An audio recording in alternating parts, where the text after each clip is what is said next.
यहां पर एग्जाम्पल हमारे पास मौजूद है 1/2। ये एक रैशनल नंबर है क्योंकि ये p/2 q की शक्ल में लिखा हुआ है। इसका p और q दोनों के दोनों ये इंटीजर्स हैं और q 0 नहीं है।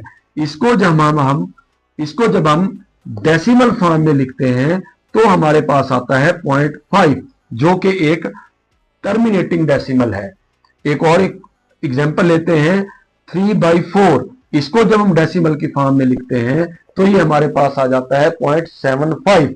यहां पर भी देखें, ये 3/4 जो है ये एक रैशनल नंबर है क्योंकि ये p/q की शक्ल में लिखा हुआ है।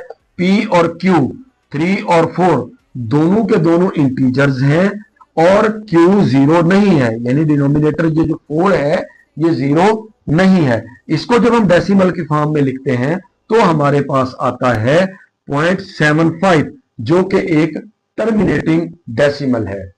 और एग्जांपल लेते हैं 1/3। इसको जब हम डेसिमल की फॉर्म में लिखते हैं तो कुछ इस तरह से आता है 0.33333 अप टू सो ऑन, ये 33 ही जा रहा है। यहां पर अगर हम देखें कि ये भी एक रैशनल नंबर है, क्योंकि ये p/q की शक्ल में लिखा हुआ है। इसका p और q दोनों के दोनों इंटीजर्स हैं और q 0 नहीं है। अब इसकी अगर अगली हम शर्त देखें, जब इसको डेसिमल फॉर्म में लिखते हैं तो हमारे पास आता है कि 0.333 ये टर्मिनेटिंग तो नहीं है लेकिन ये रिपीटिंग है। जो रिपीटिंग डिजिट होता है वो भी हमारे पास रैशनल नंबर होता है। इसके बाद एग्जांपल हम लेते हैं -5। अब आप अगर ये सोचें कि -5 का बटा तो है नहीं, ये p/q की शक्ल में तो नहीं लिखा हुआ, लेकिन इसको हम दोस्तों लिख सकते हैं -5/1। जो भी नंबर होता है उसके बटा में एक हम अज्यूम करते हैं कि एक मौजूद होता है। अब अगर इसको हम देखते हैं क्या ये रैशनल नंबर की शराइत को पूरा करता है, तो जी हां।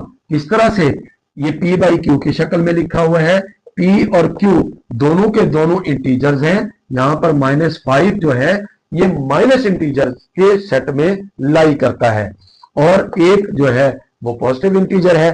तो ये दोनों के दोनों इंटीजर हैं और q 0 नहीं है, लिहाजा -5 भी एक रैशनल नंबर है। इसी तरह अगर हम देखें 0 के बारे में अगर कोई क्वेश्चन आ जाता है या शॉर्ट क्वेश्चन आ जाता है या एमसीक्यू में कहीं से पूछा जाता है कि क्या 0 रैशनल नंबर है, साबित करें, तो हम कह सकते हैं कि 0 भी एक रैशनल नंबर है क्योंकि 0 को अगर हम p/q की फॉर्म में लिखना चाहें तो हम